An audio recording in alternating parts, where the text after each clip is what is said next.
Bonjour à toutes et tous, donc je suis Thierry Chambol, le directeur technique de la société ProLudic. Et ce qu'on va essayer de faire, c'est de vous parler de la résolution de problèmes au plus proche du terrain. Et donc c'est pour ça que j'ai avec moi 3 personnes. Donc j'ai Laurent de Foucault, qui est un responsable d'atelier, et puis Cédric et Pierrick, qui sont ce qu'on appelle chez nous des animateurs, que vous appelez peut-être tous des team leaders, et qui mettent en œuvre la résolution de problèmes au quotidien. Donc avant ça, je vais vous parler un petit peu quand même de ProLudic. Alors ProLudic, qui sommes-nous? Donc nous sommes une PME située à côté de Tours, donc 160 personnes, un chiffre d'affaires en 2017 de 28 millions d'euros. Et puis avec une caractéristique, c'est d'être très international. On fait 70% de notre chiffre d'affaires à l'export sur une quarantaine de pays, beaucoup en Europe, mais aussi en dehors de l'Europe, en Australie, en Nouvelle-Zélande, en Chine, en Russie, donc dans beaucoup de pays différents. Notre métier, c'est quoi? C'est d'être aménageur d'espaces de jeu et de sport en accès libre. Ça veut dire quoi, aménageur? Ça veut dire que l'idée, c'est d'accompagner nos clients. Nos clients, c'est dans 80% des cas des collectivités. Et donc, c'est de les accompagner depuis leur projet initial, avec un budget, un site à installer, donc la mise en œuvre, et jusqu'à la maintenance de leur équipement pendant la durée de vie de l'installation, qui va être de 10 à 15 ans. Donc, c'est ça notre métier. Alors le contexte aujourd'hui chez nous, c'est quoi? C'est un premier sujet qui est la diversification. C'est-à-dire que nos gammes de produits prennent beaucoup de profondeur. Il y a 5 à 10 ans de ça, on avait un catalogue standard qui comprenait 5 ou 600 références. Aujourd'hui, dans le catalogue 2019, on doit dépasser les 1200 références. Donc ça veut dire que pour un même usage, on décline cet usage dans une multitude de gammes différentes. Donc ça crée une réelle difficulté parce que notre marché, c'est un micro-marché. Le jeu d'extérieur, le marché français, c'est 40 millions d'euros à peu près. Donc ce n'est pas des choses, des grandes séries. Et cette diversification elle amène une réelle complexité industrielle. Donc c'est le premier point. Le deuxième point, c'est de l'innovation. C'est-à-dire qu'on nous demande aujourd'hui de plus en plus, par rapport à des usages standards, d'amener de l'innovation. Alors cette innovation, elle peut être esthétique, elle peut être liée plus à l'usage, par exemple sur des jeux ressorts où aujourd'hui on commence à avoir des choses, ou sur un tourniquet, on commence à avoir des fonctions un peu plus élaborées que le simple balancement et la simple rotation. Donc on a ce besoin-là d'être en permanence innovant. Le troisième aspect, c'est la personnalisation. C'est-à-dire qu'aujourd'hui, de plus en plus, nos clients nous demandent autre chose que du produit standard. On a beau avoir 1200 références produits dans notre catalogue de base, mais on nous demande à partir d'un standard de le décliner avec des décorations, soit des décorations que le client nous propose, soit des choses que nous on propose, soit en revisitant même le concept de base pour refaire des formes un peu nouvelles. Et ça, c'est très, très, très significatif chez nous. Je disais, on a 1200 produits standards, on fait 6 à 700 produits spéciaux tous les ans. Donc, fort de ce contexte-là, on a un objectif chez nous, c'est de développer notre agilité. Alors, agilité au sens capacité à répondre efficacement à un changement de situation.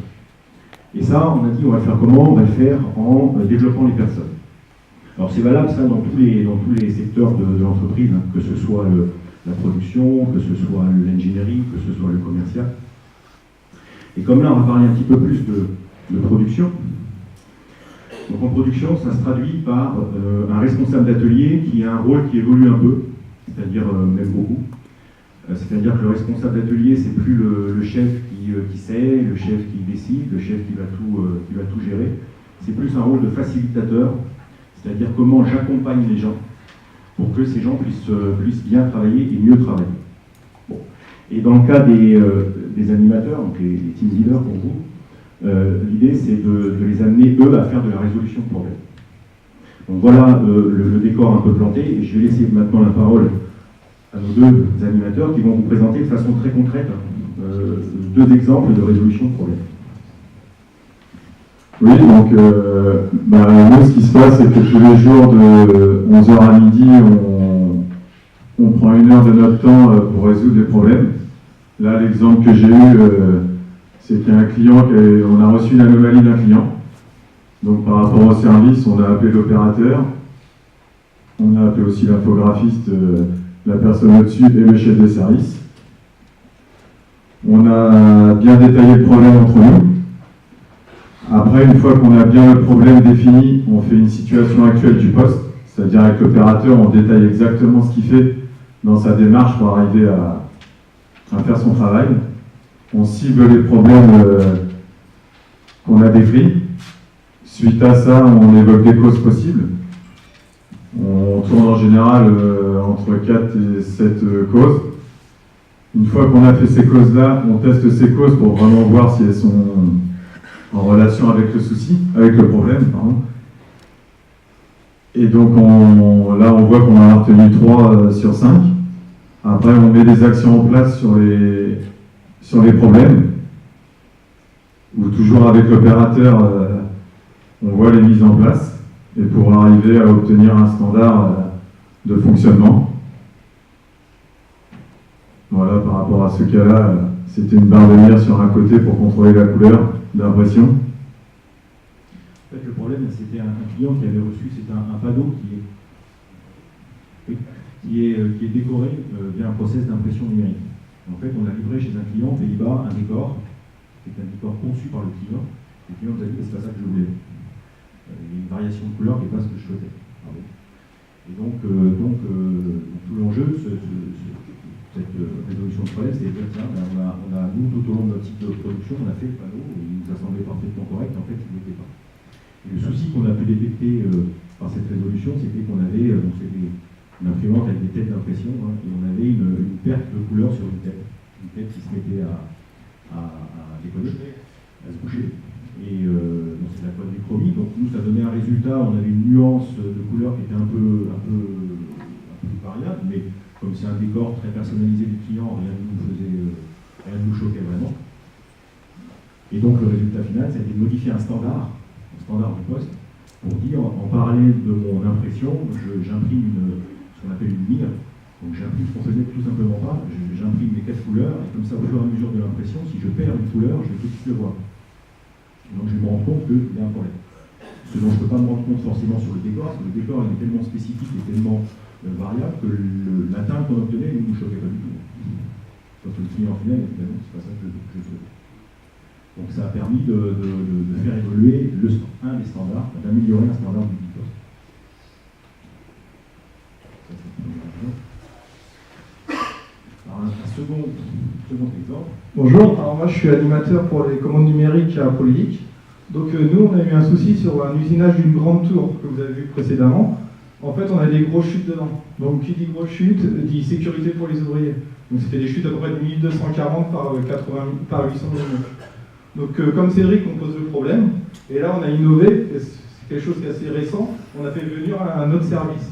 Donc on a fait venir la responsable du bureau d'études. Donc, comme pour Cédric, on pose le problème, ce qui est assez long. On fait une situation actuelle, comment nous on usine, et après on fait les causes possibles, qu'on a fait avec la responsable BE. On a fait le test des causes et on a fait les actions. Donc dans les actions, nous personnellement, on ne pouvait rien faire en production. Donc c'est le bureau d'études qui a créé un standard pour nous. Donc vous allez voir exactement ce qu'ils ont fait sur les panoplies qu'on a usinés. Donc ça c'est ce que j'ai usiné avant. Donc là, 3 panoplies, dont la grande pièce là-bas qui nous posait problème à cause du poids. Donc après le travail, on est passé de 3 à 2 panoplies. Et les grandes chutes, vous voyez, elles ont disparu en fait. Après, ça c'était pour une couleur et on l'a refait pour une deuxième couleur. Donc là, pareil, vous voyez, là on a une pièce par panoplie. Enfin, le taux de chute il est énorme et puis à porter, c'est aussi assez contraignant pour les opérateurs. Et ils ont réussi à retravailler ces 2 pièces pour faire plus qu'une seule panoplie. Donc dans le coup, sur ça, on a eu un gain de sécurité pour les opérateurs, qui ne se lèvent plus des grosses pièces. On a économisé quand même 2 plaques qui ne passent plus à l'usinage. Et les 2 grosses pièces que vous avez voir précédemment, que Cédric, qui en bas, ne pouvait pas les mettre dans la caisse pour la qualité, maintenant elles rentrent dans une caisse de transport. Donc on a été très gagnant sur cette amélioration. Alors c'est vrai que ça peut sembler, quand on regarde quelque chose d'assez simple, hein, on se dit pourquoi on n'y a pas pensé avant, mais c'est vrai que les gens de l'ingénierie, bon, ils ont leur préoccupation, hein, et ils ne pensent pas forcément toujours à cette problématique qu'on a chez nous, qui est l'imbrication dans un panneau de matière des composants. Autant que ce produit-là est un produit qui était à l'origine un produit spécial, une conception un peu particulière qu'on avait fait, donc pas un standard, donc pas industrialisé de la même façon qu'un produit standard.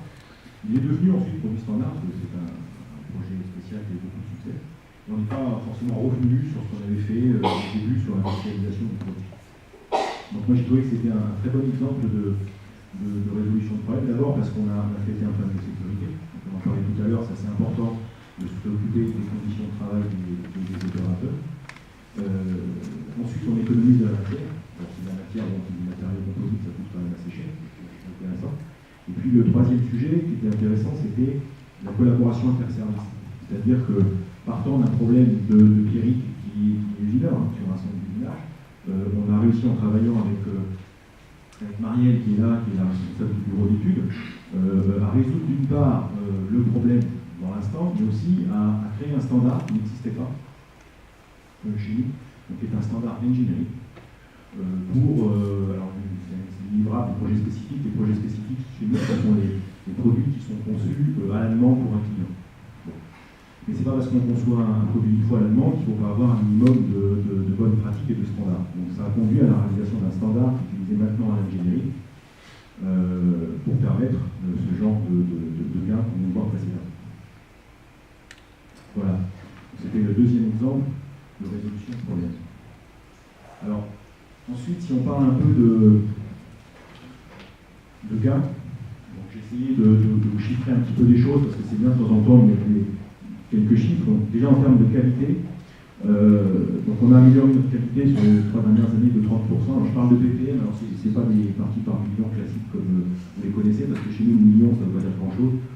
C'est déjà milliers chez nous. En fait, c'est un nombre de défauts clients par milliers de colis, parce que le produit, c'est livré en colis, en vrac, en quelque sorte. Donc, c'est un nombre de défauts par milliers de colis fabriqués, pour se donner un niveau de mesure.